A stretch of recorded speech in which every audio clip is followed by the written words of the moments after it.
Bueno, ¿no te modifica ahí? No. Bueno, agarrá mi mejor plano, ¿eh? Bueno, gracias. Bueno, muchas gracias por permitirme poder compartir junto a mi esposa en este lugar. La verdad que para mí es sumamente importante poder estar acá con ustedes. Ella me ayudó y sabe que yo me emociono con esto, entonces es difícil poder hablar. Lo voy a ayudar. Tal cual. Yo soy la responsable de que Seba se haya ido de la iglesia, porque yo hablaba con un compañero de servicio y Dios dijo, ¿dónde está ese chico? Está allá, en esa iglesia. Ahora saben por qué me tuve que ir, ¿no? Tenía que ir a buscar a mi esposa. Tenía que ir. Bueno, me emociono porque como decía Osvaldo, la realidad es que trae muchos recuerdos estar acá. Nosotros fuimos, no sé, la primera camada en el garage de Marcelo.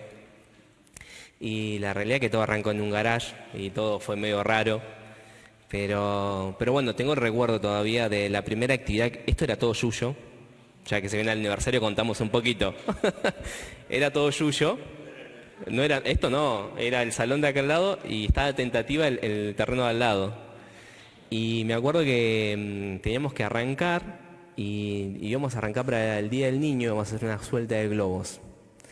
Pero bueno, esto eran ayuyos que medían 1,20 m. Hoy los multaría.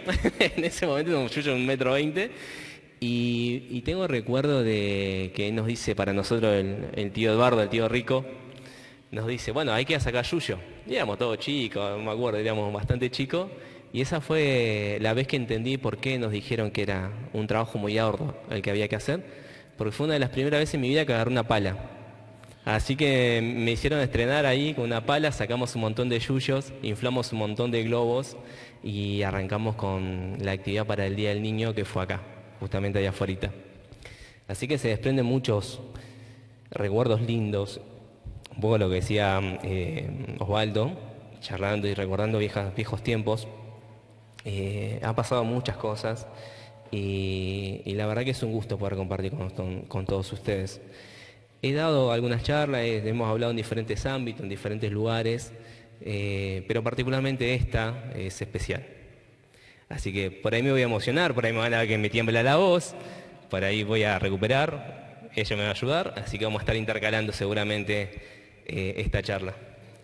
Bien, bueno, ahora sí me presento, yo soy Daniela, soy psicóloga clínica y bueno, con Seba estamos casados hace 9 años, vamos a cumplir 10 años en 10 este años. año y por la gracia de Dios Él nos puso un propósito también en nuestro corazón, que es esto, llevar un poco de salud mental, de desarrollo personal también, anexado a lo espiritual, porque muchas veces se escucha hablar de salud mental y dejamos de lado la parte espiritual y eso es un poco lo que nos gusta compartir, de que somos integrales y que tenemos esta área que es nuestra base, ¿no? Y bueno, particularmente contarles que yo estudié psicología porque justamente mi papá tuvo un problema de salud mental, tuvo una depresión muy grande cuando yo estaba en la panza de mi mamá y en ese momento él tenía pensamientos suicidas de quitarse la vida y buscó algún acompañamiento de psicólogo o psiquiatra y no le dieron resultado. Y yo crecí escuchando los psicólogos no sirven. Hasta que un pastor fue y oró por él y mi papá hoy vive, ya tiene 66 años, y ese pastor a mí me presentó cuando yo nací y después nos casó hace 10 años, así que ahí vemos cómo Dios obra de manera que nosotros no entendemos muchas veces y ese fue mi gran desafío, ¿sí? Estudiar psicología para poder dar un mensaje diferente, un mensaje completo, porque nosotros sabemos cuál es el mensaje de verdad. Entonces, bueno, siempre animo a los jóvenes a que se animen a estudiar estas carreras, porque el lugar que no ocupamos nosotros, los hijos de Dios, lamentablemente, como dijo Osvaldo, lo ocupa el enemigo y hace estragos, ¿sí? En la vida de las personas. Tal cual. Y bueno, así surge también este emprendimiento que tenemos, que se llama Emuná, que básicamente es un lugar donde trabaja Dani junto a 2 psicólogas más, que son cristianos, ¿sí? Y se trabaja con específicamente, es para todo tipo de personas, pero en la gran mayoría o el 80% de los pacientes son de alguna congregación o pertenecen a alguna congregación. Porque bueno, justamente una de las problemáticas que las personas tenían a buscar una asistencia de salud mental era justamente esto. Muchas veces el psicólogo del lado técnico no entiende la otra parte que es espiritual también. Entonces empezamos a abrir este espacio y dentro de estos años en nuestra congregación comenzamos a trabajar con la problemática de las adicciones. Casi estábamos de novio cuando empezamos a trabajar con esta problemática. Y bueno, de esa forma fuimos descubriendo este camino que nos apasionó, que nos gustó tanto y empezamos a formarnos en esto.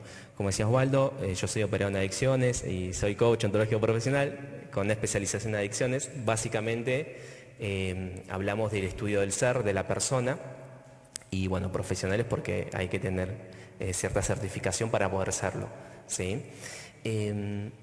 Y bueno, nuestra visión, nuestra misión en esto también es sí, como decía Osvaldo, es poder generar espacios en las diferentes congregaciones de la localidad, de la ciudad, para que puedan abrirse estos lugares donde las personas puedan comenzar estos procesos de rehabilitación.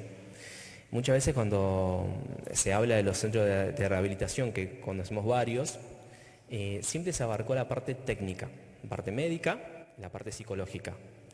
Pero hay una parte que es fundamental, que es la parte espiritual y que es la poco abarcada.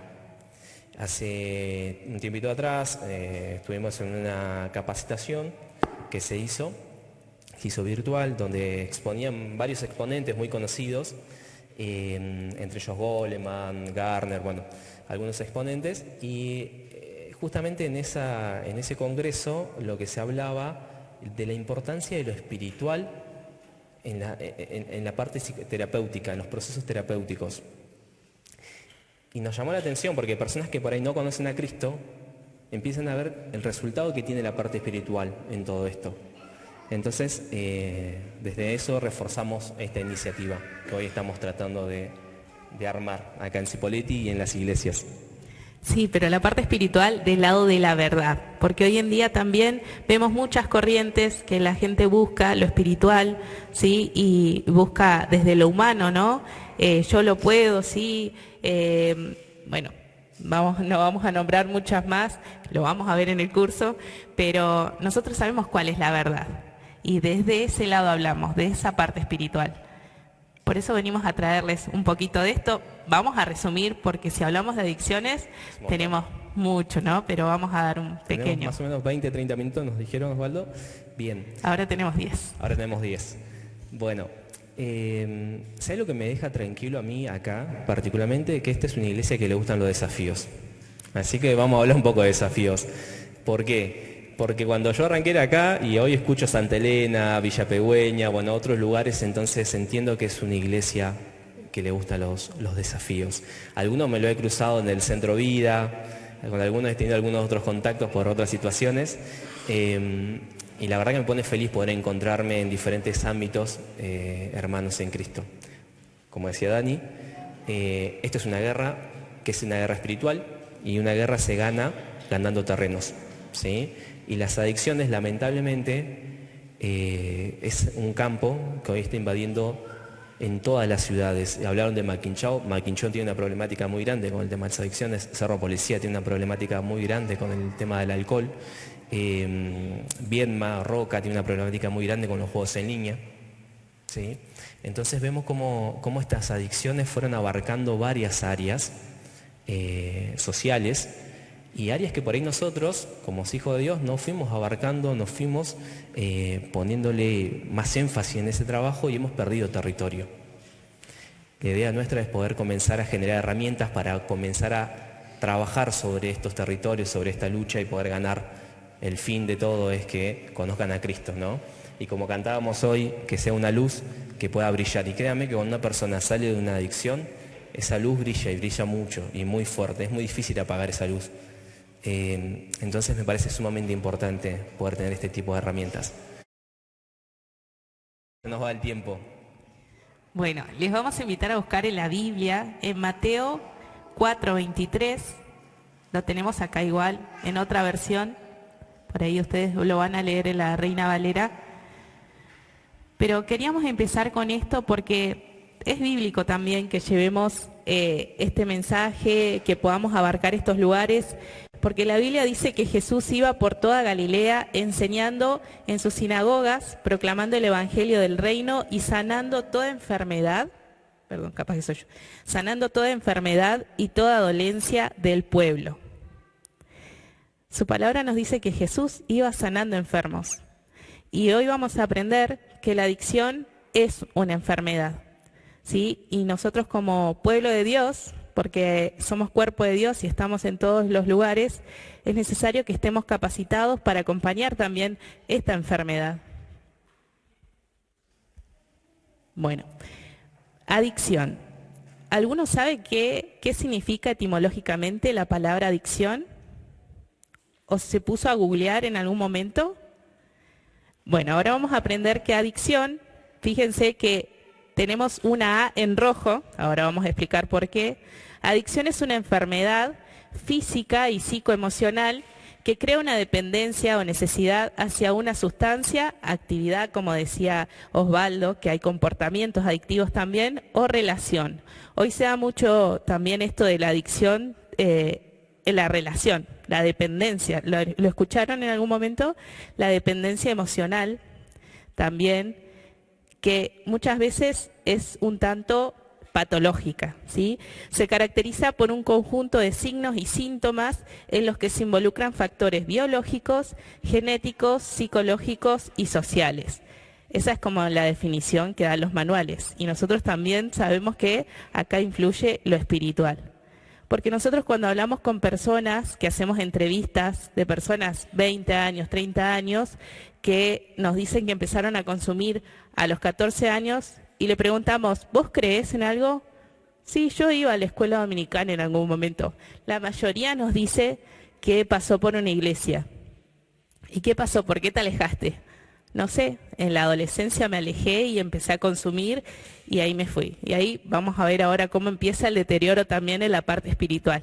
La persona se aleja de Dios. Bien.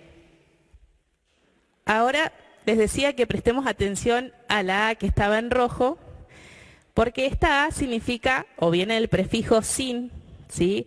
Y dicción es hablar. Entonces, tenemos acá una persona que no puede hablar, o no puede decir, sin dicción. Eso es lo que significa la palabra adicción, ¿sí? Sin poder hablar, básicamente. Entonces, ahí nosotros empezamos a ver la importancia de comenzar a habilitar espacios para la escucha de la persona. Muchas veces no es necesario tener un título, ¿sí? Es simplemente escuchar y brindar esos espacios de confianza para que la persona pueda expresarse y pueda contar lo que le está pasando. O simplemente estar y saber que vos estás ahí y que si la persona tiene la necesidad de hablar, te puede llamar y puede estar presente para poder hablar. De hecho, muchos dispositivos tienen lo que se llama la primera escucha. ¿Qué quiere decir esto? Que la persona se acerca y puede expresar el malestar que está sintiendo. Y como decía Seba, no es necesario que sean profesionales los que lo atiendan, porque esas personas que lo atiendan pueden hacer red y pueden contactar con algún grupo o demás a esa persona. Lo importante es que hable, que lo manifieste, que diga. Bueno, la persona entonces, ¿qué esconde atrás de este sin dicción o sin poder hablar? Esconde un dolor, ¿sí? Y ese dolor lo tapona con una sustancia, un comportamiento. Y hablamos de comportamiento, la persona que se queda horas mirando reels, ¿vieron los reels de Instagram? Bueno, ahí cuando ya pasan horas de consumo, hay un problema, ¿sí? Y eso es muy común ahora porque todos estamos chequeando constantemente nuestro celular y no nos damos cuenta muchas veces cuando eso ya se convierte en una dependencia. Así que bueno, siempre hay algo que se esconde detrás de esa persona que tiene esa adicción y esto es importante saberlo porque no es que la persona sea mala, que no quiera cambiar, que no pueda, es realmente que se le hace difícil porque, como decíamos, es una enfermedad. Tal cual, es una enfermedad y es una enfermedad de salud mental, ¿sí? Pero bueno, cuando hablamos de adicciones es importante también hablar de los tiempos, ¿sí? En tiempos es importante en las adicciones, ¿por qué? Porque cuando nosotros hacemos entrevistas, perdón, nos movemos un montón y está con la cámara, pasa nada. Tal cual. ¿Por qué hablamos de tiempo en adicciones? Nosotros hacemos una entrevista con una persona a los 20 años y por X motivo en esa entrevista, la persona hizo la primera entrevista de admisión, que se le llama, y después por X motivo no fue más, no volvió y vuelve al año siguiente o al otro año, ¿sí? Y vemos el deterioro que hay en la persona cuando pasa un año de haber ido a la primera entrevista y cuando vuelve a la segunda entrevista después de un año, porque en la primera no volvió, no quiso volver o X motivo, vemos cómo su vida ha cambiado rotundamente. Por eso es importante hablar de los tiempos en las adicciones. La persona que tiene adicciones sufre un deterioro físico, cognitivo, familiar, social, laboral y espiritual. ¿Sí? ¿Por qué? Porque cuando la persona empieza a consumir, empezamos a ver a lo largo del tiempo, cuando sostiene ese consumo, empezamos a ver algunas situaciones en la parte física, ¿sí? Empezamos a ver que la persona no tiene la misma cantidad de apetito, empieza a bajar de peso, la mirada la tiene un poco más perdida, se abandona físicamente, o sea, no se arregla. Los tiempos empiezan a ser distintos, no duerme de noche, de día pasa la mayor parte del día durmiendo, ¿sí? Lo ves más nervioso, más relentecido en la parte cognitiva. Cuando vos le preguntás, le haces una pregunta rutinaria, queda procesando la pregunta. Entonces vos empezás a ver que a medida que sostiene el consumo, la persona empieza a dañar diferentes partes. Lo social, lo familiar se empieza a aislar, empieza a cambiar el grupo de amigos, con la familia ya no habla, deja de venir a la iglesia, ya no viene más, le manda mensajes, no responde, empieza a tener otro grupo de amistades.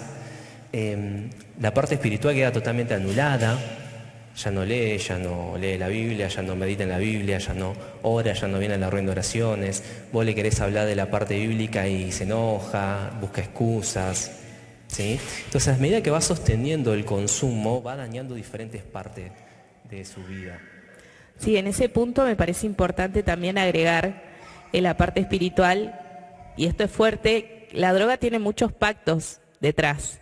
Y la persona que consume empieza en un mundo, abre puertas espirituales, que por eso es importante que la iglesia esté preparada para esto, porque muchas veces es necesaria una medicación, sí, es necesario que vaya al psicólogo, sí, pero muchas veces necesita ser liberado espiritualmente, que las personas oren por él, por eso o por ella, por eso es importante la parte espiritual.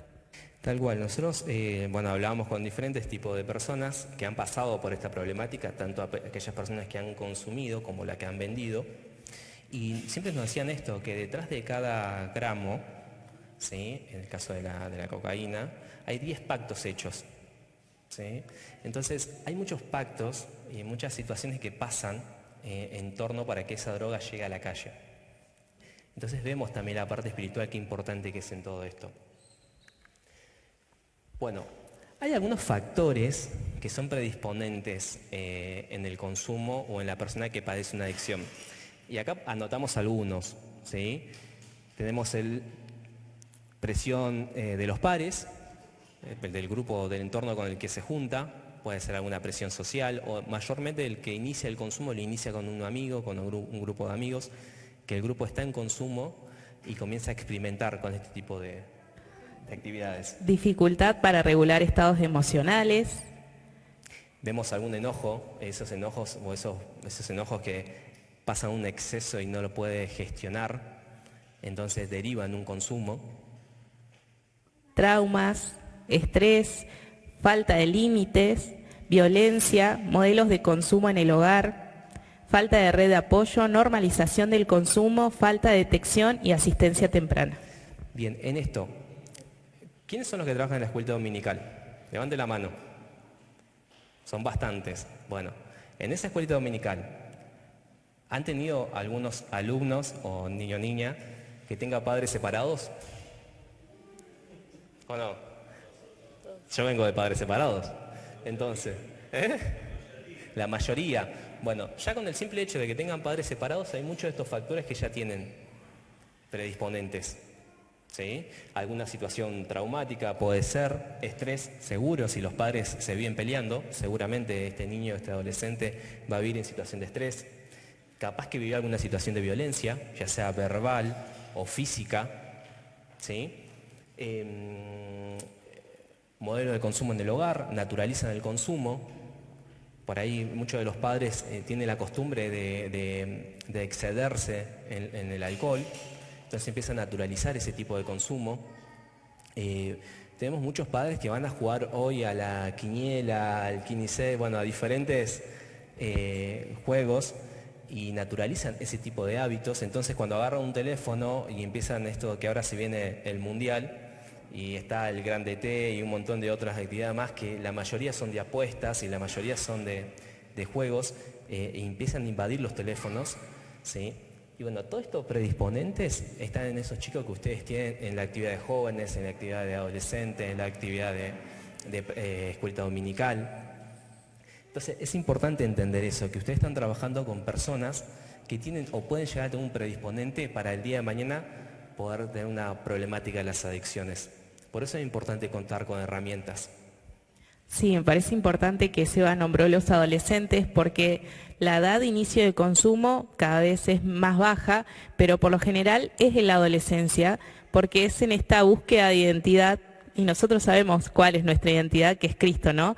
Por eso es importante, bueno, ahora vamos a ver un poquito más, pero hacer prevención en ellos, darle las herramientas y también preparar al adolescente porque no los podemos aislar del mundo, ¿no? Tienen que estar y compartir con otros, pero lo importante es que sepan dónde están fundados, dónde están parados en la roca que es Cristo y es importante esto porque hay crisis en la adolescencia y en esa crisis es muchas veces que las iglesias pierden al adolescente y bueno, por eso es importante trabajar esto también. Tal cual.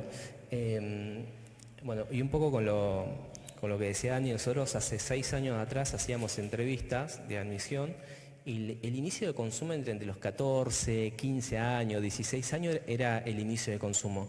Hace 2 o 3 años atrás, cuando seguíamos haciendo las entrevistas, empezamos a ver que el inicio de consumo era a partir de los 10, 11, 12 años y cada vez empieza a bajar más el inicio de consumo. Y eso nos preocupa porque cuando vos llegas a un adolescente que tiene 15, 16 años, ya tiene por lo menos 4 años de consumo. Y como hablamos del factor tiempo, entre más tiempo pasa consumiendo, ¿sí?, el deterioro es mucho más rápido. Teniendo en cuenta que hoy la droga, las sustancias, no es la misma droga que se consumía hace 10 años atrás. Hoy hay drogas que son muy sintéticas y son muy específicas. Digo, yo quiero alucinar, tengo esto. Yo quiero relajarme, tengo esto. Porque están diseñadas para afectar específicamente cierta área del cerebro. Entonces es mucho más adictiva y hace mucho más daño también. Sí, hablando de factores predisponentes, nosotros siempre hablamos con Seba y decimos, y Seba me dice, yo los tenía todos los factores de riesgo predisponentes los tenía, pero a mí me pasaban a buscar para ir a la escuelita dominical, a la hora feliz. Es algo que yo siempre cuento en los factores protectores. ¿Sí? Siempre cuento porque yo tengo la bendición o la gracia de Dios de no haber consumido ningún tipo de sustancia, habiendo estado en el núcleo o en un lugar en donde el consumo era normal y era habitual. ¿Conocen las 1200? ¿Quién conoce las 1200? Todos conocen las 1200. Bueno, yo vivía en el corazón de las 1200 y la verdad que el 80% de las personas que yo me crié consumían y consumen actualmente algunas. Pero por la gracia de Dios, yo siempre tenía hermanos de Cristo que me iban a buscar, me traían a la iglesia. Entonces desde chiquito fui formando ese temor a Dios y a entender ciertos límites que tenía que tener. Entonces eso para mí fue un factor protector, que son justamente algunos de estos, ¿sí? Límites claros. Escucha y presencia. Afecto y supervisión, coherencia entre adultos. Esto es importante porque muchas veces, como decía Seba, se trabaja con padres separados, ¿no? Entonces, que los adultos se pongan de acuerdo, aunque estén separados, porque si no es como crearles una identidad dividida también al niño, ¿no? Por un lado voy con mi mamá, por el otro con mi papá, por eso es importante la coherencia entre adultos, regulación emocional, autoestima saludable y redes de apoyo que estos serían referentes confiables y alojamiento. ¿Quién hace eso? La iglesia. Tal cual. Y cuando hablamos de los factores, siempre digo lo mismo. Todo conocen a mi mamá, a Elvira, digo que vive casi en las 1200 porque pasa, no sé, 4 meses en Buenos Aires con mi hermana, vuelve, se va 3 meses al campo, vuelve y pasa 2 meses en las 1200, hace un recorrido y se vuelve. Hoy está así mi mamá. Bueno, puede disfrutar de esa libertad hoy. Pero cuando hablamos de esto, yo entiendo que en ese momento y en esa etapa de la vida, mi mamá hacía lo que podía con nosotros. Acorde a los recursos que ella tenía y acorde a la situación en la cual estábamos nosotros también.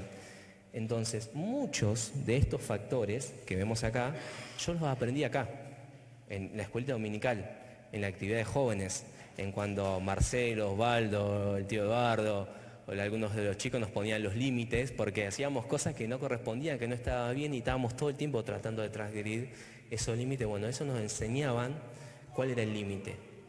Esto está bien y esto no está bien. Y hay momentos donde uno puede hacer chistes, reírse, pero hay momentos donde uno vos tenés que estar serio y respetar. Y eso lo aprendimos acá, en la iglesia. Yo lo aprendí acá, en una congregación. Las redes de apoyo. Muchas veces las redes de apoyo en los lugares, en los barrios y demás son escasas. No tenés muchas redes de apoyo. Entonces, brindar esas redes de apoyo, saber que al teléfono tenés a tu líder de jóvenes que vos le podés mandar un mensajito. Bueno, hoy en esa época era difícil para ir los mensajes, hoy están los WhatsApp y demás. Época 90, muchachos, categoría 90 somos nosotros. Pero bueno, en esa época vos mandabas un mensajito, llamabas o ibas a la casa, me acuerdo a la casa de Osvaldo, de Alberto, ahí de Marcelo. No sé si los vecinos del barrio nos querrían mucho, pero andábamos siempre dando vuelta.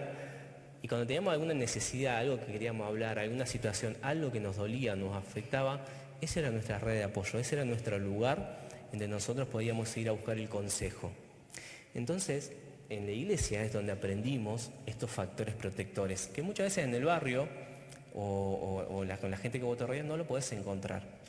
Y si encontrás, no encontrás el mejor consejo. Por eso es importante que las iglesias estén preparadas para poder trabajar sobre esta temática. Como decía Osvaldo en la charla que teníamos hoy, esa red de apoyo, ¿quién la hace? El narco, la persona que vende, el que le provee, el que los utiliza.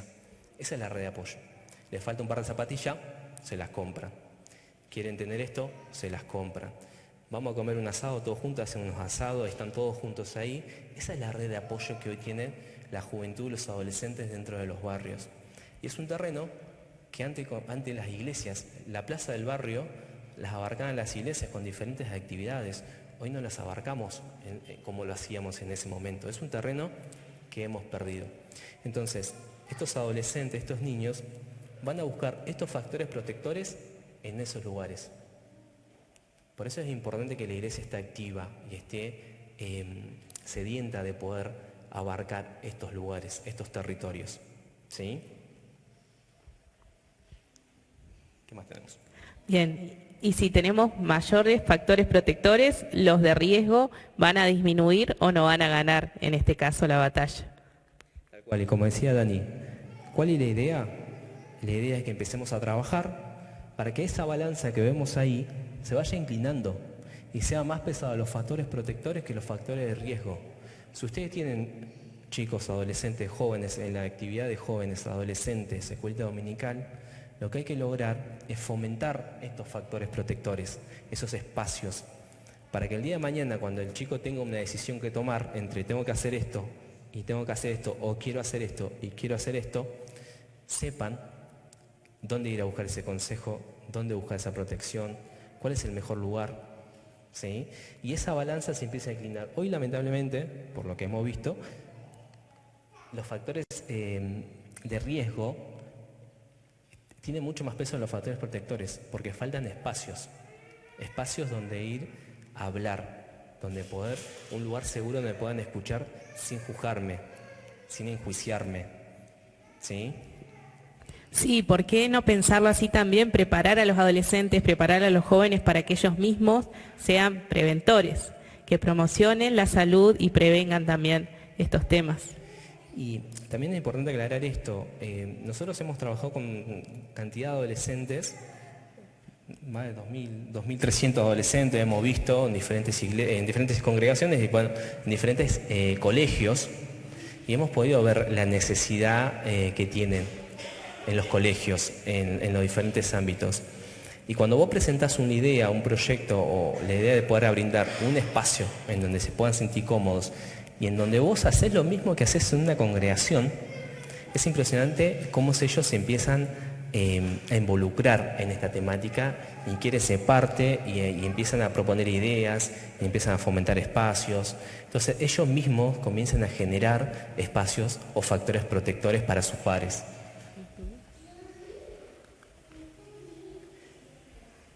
La importancia de la prevención y la asistencia. Esto es un poco lo que decía Dani. Entre edades más tempranas nosotros podemos generar estos factores protectores, mayor capacidad de prevención vamos a tener a la edad cuando llegan a la adolescencia. Si agarramos en la escuelita dominical y empezamos a fomentar estas problemáticas, empezar a hablar del tema, obviamente adaptado a las edades que cada uno tiene, podemos empezar a generar conciencia.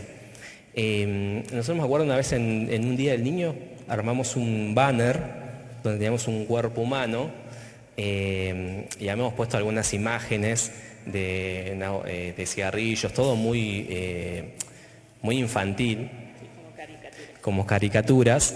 Entonces cuando decíamos, agarraban el cigarrillo y decían, bueno, ¿esto qué parte del cuerpo afecta? Y ellos sabían que afectaban los pulmones. Entonces agarraba el papel y decía, mirá mamá, esto es lo que fumás vos, esto es lo que tenés vos. O veían la botelleta de alcohol, todo muy infantil, agarraban, mirá, esto mi papá toma todos los días. Y empezás a ver cómo ellos empiezan a naturalizar este tipo de actividades y empiezan a conocer cómo afecta. Entonces nos pasó justo en plena actividad que viene y dice, mirá mamá, si vos seguís con esto, los pulmones te van a quedar así. Sí, también los padres tomaban conciencia y se avergonzaban de alguna manera o decían, es tan chiquito y como que se da cuenta de todo. Estamos hablando de cuántos, 6 años. Sí, 4. 4, 6 años, tenían esas edades los chicos, los nenes. Entonces es importante empezar a trabajar sobre la parte de prevención a temprana edad. Bien, y acá les traemos la pregunta de cuál es la importancia de tener un dispositivo que trabaje con la problemática de adicciones de mi congregación. Justamente esto que acabamos de presentarles con Seba. Y la respuesta más apropiada también a una pregunta que se ve que se nos borró ahí.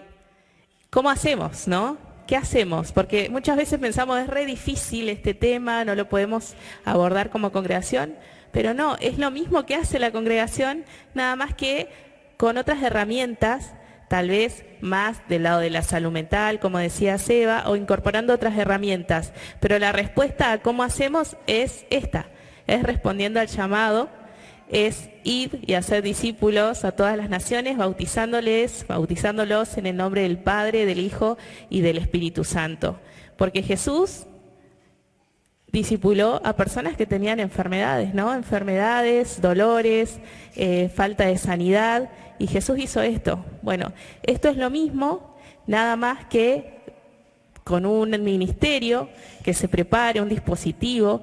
Y el anhelo de nosotros, como decía Seba, es que en un punto, en algún momento, las congregaciones podamos unirnos en una reunión en donde cada dispositivo pueda manifestar cómo está trabajando, ideas se puedan plantear también y ayuda, ¿no? Porque nosotros sabemos como hijos de Dios que la tarea es difícil, pero que si lo hacemos en hermandad, en fraternidad, es más fácil, más llevadera, porque muchas veces cuando uno flaqueamos necesitamos que otros nos levanten las manos y puedan orar y así fortalecernos. Y como decía Dani, el 80 o 90% de las personas que entrevistamos han pasado por alguna congregación. La gran mayoría de las personas que vienen a la consulta han pasado por alguna congregación, que han dejado de ir por diferentes situaciones y muchas veces no han vuelto por vergüenza, porque le da vergüenza volver y que lo vean en el estado en el que está. Y es justamente eso lo que nosotros tratamos de trabajar con las iglesias. Y hemos tenido experiencias muy lindas en este sentido. Muchas veces nos viene a la entrevista y bueno, ¿dónde vivís? Y yo vivo acá, en tal barrio. Y ¿sabés dónde queda más o menos esta congregación? Sí, fui una vez. ¿Y qué te pasó? No, ¿te gustó? Sí, me gustó. ¿Y qué te pasó? No, no fui más porque me da vergüenza, qué sé yo. Bueno, vuelven a la congregación y nosotros contactamos al líder de esa congregación o al referente que la persona nos diga que se siente más cómoda y empezamos a trabajar de forma articulada con la persona. Entonces hablamos como hermano en Cristo, pero ponemos el foco en la persona que necesita la asistencia. Entonces nosotros hacemos nuestra tarea, ellos hacen su tarea y si yo lo veo el lunes, el viernes, ellos lo ven el sábado, el domingo y el día miércoles va a la reunión de oración. Entonces esa persona pasa asistida toda la semana. Y generamos esta red de trabajo y esta red de contención para que esa persona que padece una adicción pueda comenzar a traccionar y pueda generar estos círculos saludables. Y no se le deja ni de predicar el Evangelio, ni de su vida espiritual, ni de su vida social, ni la parte técnica tampoco. Abarcamos de manera integral a la persona para que pueda traccionar. Y esa ha sido una experiencia que hemos tenido con diferentes congregaciones, con diferentes iglesias, y hay algunas iglesias que ya tienen dispositivos trabajando. Por eso es importante que las iglesias tomen conciencia y puedan ponerse a trabajar en esta labor. Como decía Osvaldo, ¿sí? Es una capacitación que es bastante dinámica y es bastante... va directamente en los años de experiencia que tenemos intentamos volcar todo para que todos los errores que nosotros cometimos y todos los errores que fuimos viendo, ¿sí?, los podamos evitar al momento de poder arrancar a trabajar con esta temática. ¿Sí? Son 7 encuentros, más o menos, quincenales, y en esos encuentros que vamos a ver básicamente lo que es una entrevista de admisión, cuáles son los datos que se necesita, cómo son los procesos, cómo poder abarcar o trabajar en red, cuáles son los temas troncales o los temas necesarios que se pueden tocar en estos casos, y de ahí que cada iglesia le vaya dando su impronta. Ahí no me salía la palabra, su impronta. ¿Sí? Pero bueno, es una capacitación que es bastante concentrada básicamente en la obra y en que las personas puedan terminar la capacitación y comenzar a trabajar con un grupo de adicciones. Sí, obviamente también, como decía Osvaldo, estar en contacto, ¿no? Trabajar articulado. Nosotros siempre solemos estar a disposición también por algún caso que se presente. También tenemos articulación con psiquiatras, si es necesario. Lo importante de este trabajo es hacerlo en red y eso es lo lindo, porque así no nos cansamos, ¿no? Y es más dinámico también. Tal cual. Y recuerden esto, o sea, entre más tiempo las iglesias seguimos discutiendo o seguimos abarcando otros temas, más gente empieza a consumir y más gente tiene esta problemática de las adicciones. Y entre más tiempo pasan consumiendo, es más difícil poder recuperarla. Y el daño que la persona va teniendo a lo largo de su vida es terrible. Pierden la dignidad, pierden lo laboral, pierden la familia, pierden todo. Sabemos, y hay casos, ustedes han conocido casos de adicciones, sabemos que Dios hace el milagro y nosotros estamos completamente seguros de eso, pero es necesario empezar a trabajar para que esa persona se pueda sostener, pueda salir adelante y pueda mejorar. Por eso es importante que los preparemos, que estemos listos. Es un trabajo que no es fácil, es un trabajo que es muy difícil, es un trabajo que es muy frustrante, tiene mucha frustración porque estás 3 meses trabajando con la persona y se cayó y no se puede levantar y cuesta un montón. Pero cuando una persona sale de una adicción y se pone a trabajar en la congregación, es impresionante el impacto que tiene dentro de cualquier iglesia. Porque han salido de lo peor y han salido de lo más bajo. Entonces es muy difícil que algo los pueda tirar abajo. Por eso es una luz que cuando se prende es muy difícil apagarla. Y es una luz que contagia. Entonces, las personas con adicciones yo las admiro un montón, porque de todo lo que han pasado han podido salir adelante. Y es hermoso ver cómo una persona cambia su vida desde este lugar, desde esta mirada.